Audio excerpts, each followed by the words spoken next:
Enemies is a really strong word to use, and if you've been around on my channel at all or even for a little bit, you might know my feelings towards the enemies to lovers trope that is so popular here on BookTube. I don't believe it's real. There are maybe 2 books that I can think of that are true enemies to lovers, like born to kill each other, born to destroy, enemies to lovers, like actually hate each other. Most of the time, I think we're reading rivals to lovers or hate to love, and I actually prefer that terminology a little bit more, because if you were to give me a book recommendation and say, here's this contemporary romance novel, they're enemies to lovers, I won't believe you. I won't believe you, because I don't think it's true in contemporary books. Like, that term enemies is just so strong. Like, do they want to kill each other in this contemporary office romance? Because I don't think so. Today we're going to be tier ranking a handful of romance and fantasy romance books that claim they are enemies to lovers, and I'm going to tell you that they are not. Some of them are, most of them are not. We're starting with the real deal. You can't get any better than this. Like, they are actually enemies, or they're just like so opposed, so not into each other at the very beginning, and it's clear that they're not into each other. Tension was tense. The enemies, the tension is strong, but you can tell that it's going to dissolve pretty quick. Then I have mean flirting, which is more like rivals to lovers, maybe some snark, some competition, but like, let's not kid ourselves. Annoyed does not equal enemy. You can be annoyed with someone that they're trying to take your job. I wouldn't tell someone that I work with that they're my enemy. I'm just annoyed with them. Next category, which I think could be a little bit higher, is born to hate. Like, there's a little bit of prejudice. Some other person told them, or some other group of people told them that they shouldn't like this person. They haven't created their own opinion yet. Then the last category, who said this was enemies to lovers? Sue them. The first book is a hitter. Okay, because why? If you just go on Google and type in enemies to lovers, this is like one of the first books that pops up. They are not enemies. Okay, listen to this. They go to the same school. There's a little mishap at the hockey ice skating rink, so Nate and his team have to go to this other rink where the figure skaters go, and Anastasia is like, oh, this whole hockey team's coming over, like, it's my rink kind of thing. I think they end up like doing the deed within the first 100 pages. They're not enemies. I get where people are coming from when they say like, oh, it's enemies to lovers, because it's just an easy title, but enemies is such a strong word. I want you to remember that, okay? I want to say this one fits perfectly into annoyed does not equal enemies. Like, yes, you can be annoyed that you have to share a rank, but you're ultimately attracted to the person because you end up in a long-term relationship by chapter 10. So, From Blood and Ash. This one's interesting. I have not read From Blood and Ash in like 3 years, so it's hard for me to remember the exact details of the family tree and the royals and everyone involved. But Poppy and Castile. Poppy is like a maiden, and Castile is a secret prince, but like he has to keep it on the down low and ends up being Poppy's guard. But Poppy, it's like rival kingdoms, so I guess you could say they were born to hate each other. Honestly, there was no tension whatsoever. There was absolutely zero tension. And Poppy's like, who is this magical man? Like, I'm a maiden, let me lose my virginity to him. I'm gonna say they were born to hate each other because they are from the opposite kingdoms, but I do not think that they are enemies. Like, born enemies, but once they formulate their own opinion, they're like, why were you ever my enemy? Now here's the hitter, okay? The Hating Game by Sally Thorne. This was one of the very first contemporary romance books that I ever read. So I have not read this in a really long time. I don't remember the characters' names, but you cannot tell me, like, this is the top book when you type in enemies to lovers. Like, Icebreaker is on that list. This is like the first or second one. They're fighting for the same position, I'm pretty sure. They're both up for promotion. I kind of forget the details of it, but they are not enemies. They are attracted to each other. I think this fits perfect into the rivals to lovers trope. But enemies to lovers, again, enemies, when I hear enemies to lovers, I'm like, oh, this book is gonna be like, it has to be, they hate each other. They don't. These don't. They're just annoyed with each other. So this one could fit into annoyed does not equal enemies. But honestly, I'm gonna say whoever said this is enemies to lovers. Okay, you can disagree with me. This is my very strong take on this trope. So I'm gonna say this is not enemies to lovers. It's just not. That's like probably my most controversial opinion of this whole video.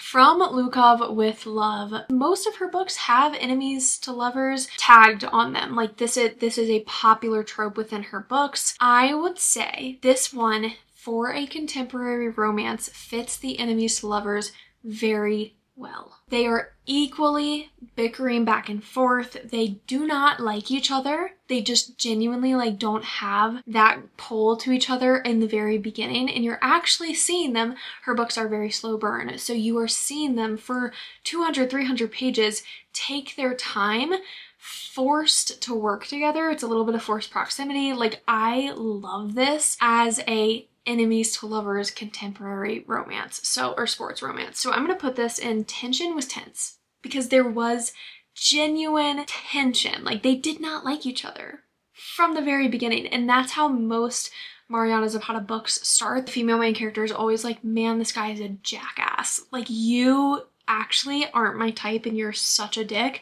But then they learn tiny little details here and there that create that build of connection, which I prefer. Serpent and Dove. I hated this trilogy. I read all 3 books. I did not like any of them. But if you were looking for true enemies to lovers, this trilogy is it. Our main female character is a witch. Our main male character is a witch hunter. And he literally from birth has been told witches are bad. We need to hunt them. They need to not exist. Like, your job as a witch hunter is to exterminate them, which is obviously terrible. I think this one is dual perspective. At least that's what I remember, and maybe I'm wrong, but or like from his thoughts, I remember him fighting with himself, being like, I really like her, but she is my like mortal enemy. Like, I'm not allowed to like her. Like, it was everything against his morals and values. So this one, didn't love the series because I thought it was very slow.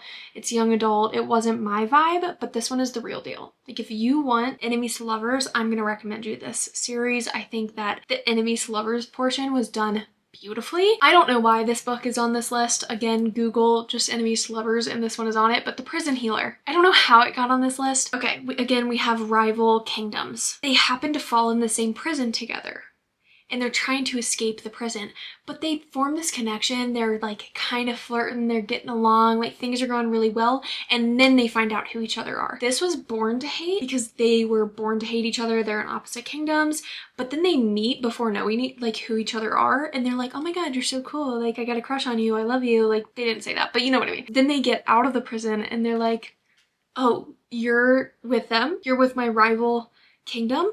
Oh, I hate you. That's not enemies. That is not enemies. It's not. Born to hate. Yeah. They're born to hate each other, but once they formulate their own opinion, they're like all mushy-gushy towards each other. The fine print. We have Zara, we have Rowan. Rowan is basically owner of Disneyland. Let's keep it really short. And Zara comes in and helps. She's beginning to help him with like a project. Rowan is just an asshole. He's just mean. He's grumpy. He's like, I don't need your help, but I have this contract with my grandfather that says I need to have your help. It's weird. It's good though. It's a good book. But Rowan is just like not vibing with her, okay? But he is attracted to her. They're not enemies, but there is mean flirting. That banter is a little bit hurtful at first. Like, he says some hurtful things. It's mean flirting, okay? They're flirting a little bit, but it's a little mean. Love Unwritten, also by Lauren Asher. Her books can be hit or miss, but somehow I usually enjoy most of them. Like, they're always 3 or 4 stars for me. Love Unwritten is about Raphael, who is a grumpy single dad. And then we have Ellie, who I believe is a songwriter, and Raphael enlists her, hires her as a nanny. But he doesn't want a nanny. He's very reluctant. He's like, I don't need a nanny. Like, my family is forcing me to get a nanny. Like, I don't need you. I can handle my son myself. But Raphael and his son are having some trouble in their relationship. The son is like 7 or 8 years old, and the nanny comes in and kind of like sees the trouble going on and is willing to help fix it. This is more annoyed Like, Raphael is annoyed that he has to hire her. Ellie is kind of just annoyed with his bad attitude. So Lauren Asher loves a man with an attitude. Check and Mate by Ali Hazelwood. We have Mallory and we have Nolan. Adored this book, but there's no way that it's enemies to lovers. I can absolutely see rivals to lovers since they are two very, very good prodigy chess players and they are kind of rivals. Chess is a very individual single sport, so I understand that. I get the rivals aspect, but enemies doesn't make much sense because Nolan from the very beginning is like kind of obsessed with her and so intrigued, and he's like, oh my god, she beat me. No one's beat me before, and he's so interested in her. I would say this is like mean flirting. There's snark, there's competition, but you can really tell that where the story's going. So there's really no enemies. Yay, we're at my favorite one. The Book of Azrael. If I'm gonna give you one book to take from this video, I'm gonna tell you to read this one. Sam Keel is a god. There's a world that is being destroyed. Diana, our girl, is the mortal enemy. Quite literally, she was created, her kind was created to kill gods, and gods were created to also keep planets and stuff safe, and her kind was designed to destroy planets. So literally they are like butting heads from the very beginning. They hate each other. This is the real deal, and it is so good. The sexy scenes, amazing once they get to that point, you know, because at first they're like literally trying to kill each other. Those fight scenes were so great. The Book of Azrael is the real deal. Then we have Fourth Wing. Okay, enemies to lovers, I get, like I understand where this one's coming from because it's fantasy, it has a little bit of romance, they dislike each other, but really think about the plot and think about their parents, okay? Think about what happened and the details that went into this book. I think it's born to hate. There's not even really mean flirting, like they just kind of dislike each other because they were told to dislike each other. Their opinions have not been formed yet. Not another love song. This one actually reminds me a lot of Check and Mate. I'm just gonna put it in mean flirting because he, specifically, the main male character, is just obsessed with her. And he's so quiet about it. He's like, I can't let her know that I'm obsessed. So I'm gonna be mean. I'm gonna be standoffish. I'm gonna be rude just because I cannot let her know that she is the best thing I've ever seen. Let's get Sarah J. Maas out of the way. I'll move Silver Flames over here. Throne of Glass, this is obviously Selena and I'm assuming Chaol. I think the tension was tense with them because Chaol is so close-minded and just Chaol, you know? I liked him better in the later books, but this book, he's trash. So I'm gonna say the tension was tense because his job was literally to hate her. Like that was his job, and you see that throughout the books of him like slowly changing his mind, but it took a really long time to change his mind. Kind of like from Lukov with Love, Heir of Fire, I think Rowan was just being mean. I don't think, he just was a grouchy male. You know, he doesn't, they're not enemies. She literally was sent to him to like help train. Would I go as far to just say he was annoyed with her? Like he was annoyed that she was just in his space. Silver Flames, okay? Now this one, from the first time they meet each other, they're attracted to each other, but they are mean. Cassian's like, oh, I like that one. Like that one's mean. They're not enemies. They know that they'll have to work with each other in the future. I'm gonna say this one is mean flirting. Is it though? Like, is it mean flirting or is it even enemies to lovers? I guess like in Nesta's POV, he is the enemy. She like really dislikes him. She's mean. Cassian is flirting. The Cruel Prince. I also did not like this series, so I don't want to hurt anyone's feelings. I know the series is very popular. I can't even remember. I can't really remember how they met, and that's a big deal. Like I should remember that. I'm gonna say it. I'm not even gonna do this one. I'm not even gonna do it. You can let me know in the comments what you would rank this as because I can't remember this series, but you let me know what The Cruel Prince would be.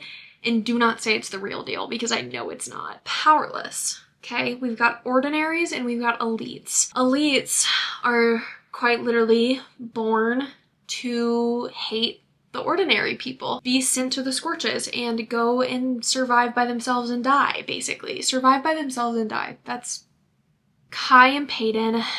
That one's really hard, actually.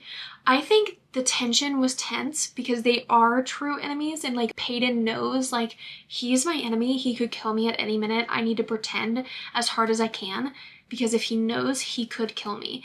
They build the attraction to each other before he ever learns who she is, but there's also mean flirting. The banter that Kai has is unbelievable. So I'm gonna put this one in tension was tense only because in Peyton's POV, we know how much is at risk for her. That one's debatable. It happened one summer. We have the prissiest main female character ever, and we also have the most like chill, hardworking, blue-collared man ever. I think this one is who said it was enemies to lovers. Like, there's just sexy tension. That's all this book is. Quicksilver. Now this one is really difficult for me because I DNF'd Quicksilver, but I just picked it back up and finished the audiobook and I gave it 4 stars. But enemies, are they enemies? No, they're not enemies, because if the main character knows from the very beginning that he's gonna fall in love with her, but he's just protecting his heart and he's being mean, that's not enemies. That's not enemies. I will fight you on that. One of them secretly is harboring feelings for the other. They're not enemies. So I would say mean flirting. Like, he actually does flirt pretty well in this book. He's just so over her and kind of just like mean about it, but he also knows that she's the love of his life from the very beginning. So better than the movies. This one I'm just gonna put in annoyed does not equal enemies. From the very beginning of the book, this boy always takes her parking spot. She's so annoyed with him and they've grown up together. She's just annoyed. But also he's had a crush on her forever, so the enemies isn't lining up for me. Pride and Prejudice, one of the only classic books that I've ever read. And Brock and I actually were talking about this because I was telling him about this video I was making. And I was like, you know, like enemies to lovers is my least favorite trope. Like, and then I was like, yeah, and Pride and Prejudice is on this. I was like, that's not enemies to lovers, is it? And he's like, actually, you know what, that would fit perfectly in enemies to lovers because they really do have opposing views and opposing feelings towards each other. Like, they kind of just don't like each other. And you know, I'm gonna say tension was tense, okay? There was tension there. They genuinely just didn't have an interest towards each other. Still beating. This one's interesting because I just finished this, I think like last month or 2 months ago. They get kidnapped together, but they've known each other for the past 15 years. They're basically in-laws, but they fall in love. This one is mean flirting because they flirt the whole time. Like, they are constantly flirting, and if I were this girl's sister, I'd be like, stop flirting with my fiance. Like, what are you doing? You guys are constantly flirting. There's a little age gap, but it's not big enough to really matter, and she dislikes him because he's just kind of like a jock. He's so dumb. He's such an idiot. And then they flirt. So today, tonight, and tomorrow, they are high school rivals, and they actually, I'm pretty sure all throughout high school, do not communicate, do not talk to each other, but they're both like valedictorian, like fighting for that position. And one day, this whole book is set in one day, and they're trying to do a scavenger hunt or something on their last day of high school. They're rivals because they're competing for the same position. The tension wasn't even tense. It's a young adult book. There really was no tension. It's just really stinking cute. And they're not even annoyed with each other. They're not annoyed with each other, so I can't put it there. And they're not born to hate each other, so I can't put it in that one either. I'm gonna say who said this was enemies to lovers, because enemies to lovers is very different from rivals to lovers. So, and scene. The only book left is The Cruel Prince, and I want you guys to comment where I should put that because I don't really know. But honestly, a lot of the books we read, if we look at this chart, it's just mean flirting. One party likes the other and they're just flirting, but they're being mean about it because they don't want to let their true feelings show. And that is my take on the enemies to lovers trope. I feel like I talked a lot, so if you have anything to say in the comments, please do. If you want to go ahead and support my channel, you can like and subscribe, and I will see you in the next